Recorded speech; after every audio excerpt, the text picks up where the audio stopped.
Mwiriwe neza, tuvuye muri siporo rero tuvuye gukina wa mukino wacu basketball. Wari umukino mwiza cyane, twebwe speciality yacu no gutsinda amanota 3. Ndumva ikiganiro duheruka gukora kandi koko mtambereka mitangenda ntikuramo n'abantu twagiye dutoza benshi ni icyo kintu baragikora cyane aba bari mu marushanwa ariko ko twababereye abakoca ntabwo tubavuga bo bashatse kutuvuga nibo baca mu nzira bwazo bakagira gute bakatuvuga ariko ubu ntabwo tugikoca bihoraho nk'akazi kacu tuba dufite ibindi bintu dukora. Mu byo dukora rero tubona n'umwanya wo kuganira kuri filozofiya, tukaba twigisha filozofi ahanini y'umugabo witwa Baruch de Spinoza w'umuyahudi wakuriye mu Buholandi. Dutanze nk'incamake cyangwa samariye kugira ngo dufashe n'abantu baje kuri uru rubuga vuba biyabonesheje vuba bakoze icyo bita ngo subscribe to subscribe. Ikintu cy'ingenzi yakoze ni ukwerekana yuko habaho ikintu kimwe gusa, ikintu kimwe kihe Imana ariyo substance. Abamubanjirije abenshi bagenda berekana nk'aho habaho Imana hakaba no hanze yayo, ibindi bikaba hanze yayo, ariko yerekanye yuko habaho Imana noneho itagira hanze. Nibyo tubona bitandukanye. Urugero, iyo ubonye urutare ukabona n'igiti uravuga ngo igiti kigira ubuzima, urutare rw'ibuye nta buzima rugira. None rero ubwo ni ibintu bitandukanyije kamere. Spinoza waraza akakubwira ati kamere ni imwe, agakoresha n'ijambo ryo bita substance. Kugira wumve substance uko ryari risanzwe rikoreshwa muri filozofi, no kumenya uti ushobora kubona ibase cyo bita ngo ibesani mu Kinyarwanda, ibase ya plastique, igikombe cya plastique, icupa rya plastique, isahani ya plastique nibazo kibaho, indobo ya plastique, inkweto za plastique, ikibido cya plastique. Ibyo bintu byose bihurije kuri substance imwe. Ni muri filozofi ya kera kwa ba Aristote wenda ukazamura no kwa Saint Thomas. Ibyo ni substance imwe itandukanye no gufata ameza y'igiti, etagere, shelf etagere y'igiti,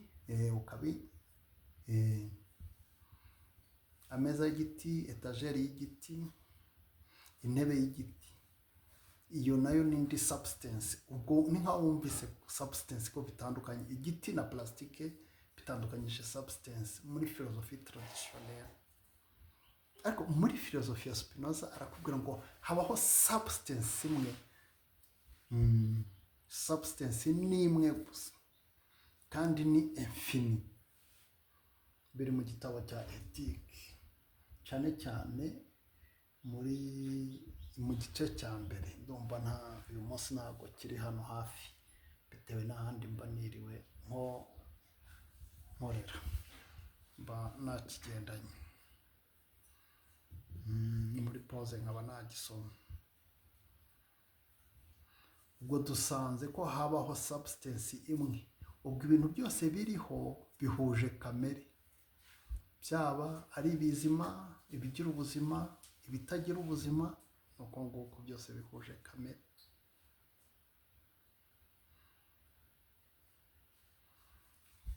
Niyo mpamvu nk'iyo umuntu akubwiye ngo azajya mu ijuru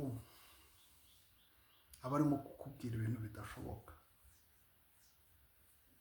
kuko habaho substance imwe n'ahantu ntabwo habaho ahantu hatandukanye, habaho ahantu hamwe. habaho ahantu hamwe. Niba habaho ahantu hamwe rero, ntabwo hamwe hakitwa ngo ni ku isi, ahandi ni mu ijuru, ahandi ni muri gehinomu. Ni ukuvuga ahantu naho hamwe nyine.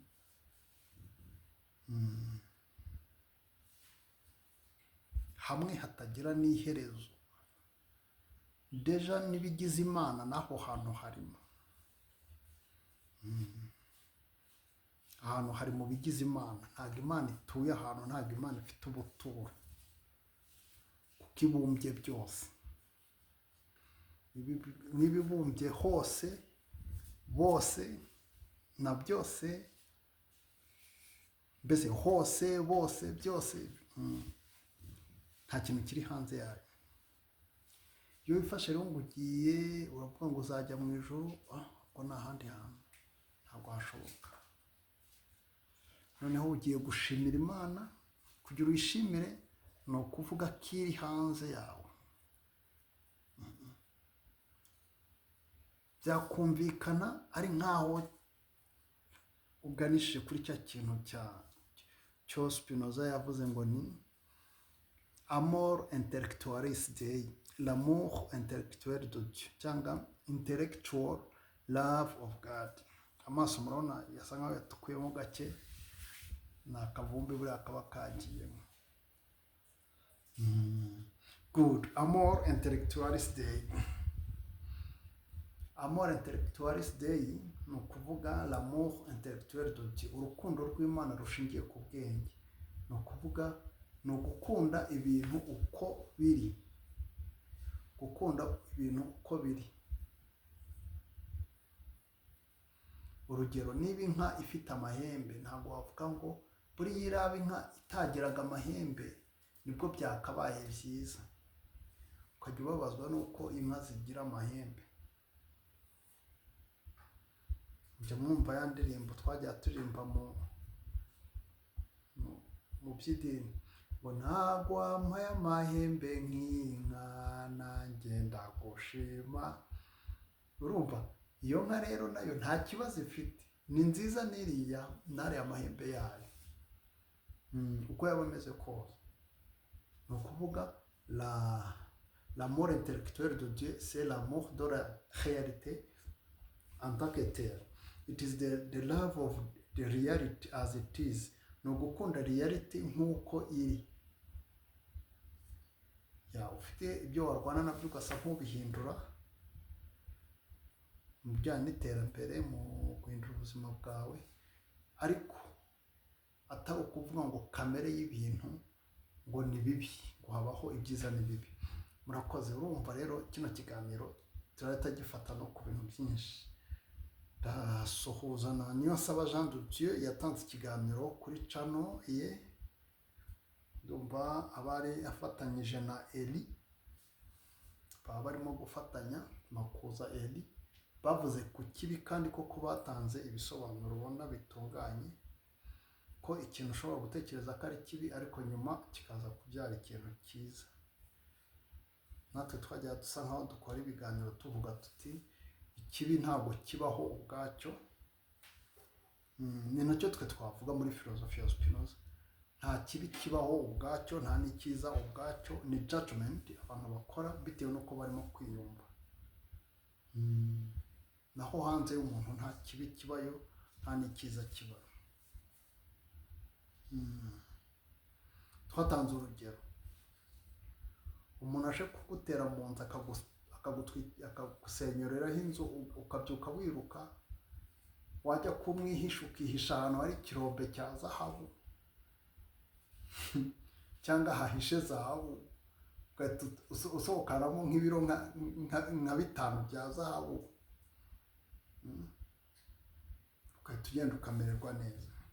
Ariko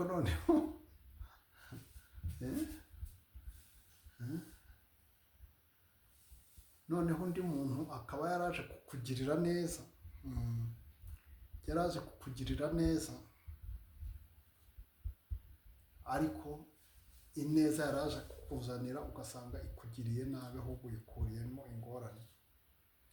Wenda yaraje nko kugutembereza akavuga ati reka ngutembereze dukorane ubukerarugendo, mwagenda mugakora accident ukabura upfuye, kandi ibintu byose byari wenda paid. Ni ukuvuga icyiza n'ikibi ntabwo wabimenya ubwacyo hanze y'umuntu, bikubera byiza cyangwa bibi bitewe n'uko wiyumva, kandi noneho uko umuntu yiyumva kugenda guhinduka, kugenda guhinduka. Mu yandi magambo, filozofiya ya Spinoza rero ku cyiza n'ikibi nacyo tubwira yuko muri naca nta cyiza n'ikibi gihaba, kuko Imana yidaca imanza. Imana idaca imanza. Impamvu Imana idaca imanza ni iki? Imana nta bitekerezo igira nk'iby'abantu, kuvuga ngo ibintu bimeze gutya ipange iteganye. Imana nta kintu iteganya. Abantu nibo bateganya kuko bahura n'ingorane bagashaka no kuzikemura. N'izindi nyamaswa zishobora guteganya kugira ibyo zipanga, niyo mpamvu ziniga. Ariko iyo Mana twakomeje twiga ngo igerageza abantu, ireba kwihangana kwabo ikazabahemba. Iyo Mana, Imana idahari. Niyo mpamvu n'ikiganiro twakoze kare kijyanye na Apotre Mutabazi avuga yuko abantu bose bizera Imana ngo ubuyobe bose babamo uko bitwara kose ntabwo bizababuza kujya mu ijuru. Icyo kiganiro yagikoze, natwe twamusubije tugaragaza yuko arimo gushaka kutubwira ko tuzajya ahantu hatanahari, ntabwo habaho.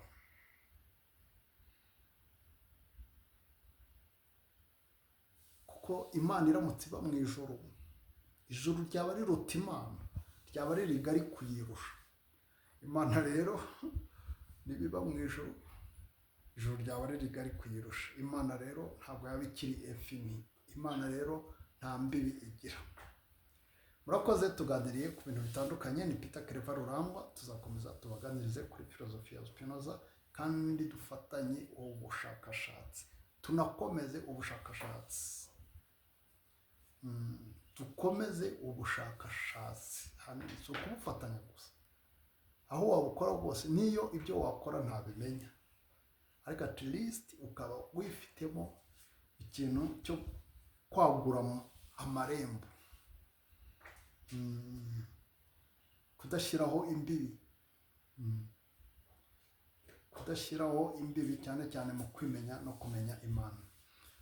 Turasoje rero, muramukeho neza. Dukoze ikiganiro nimugoroba, ariko hari n'abazakireba ari ku manywa.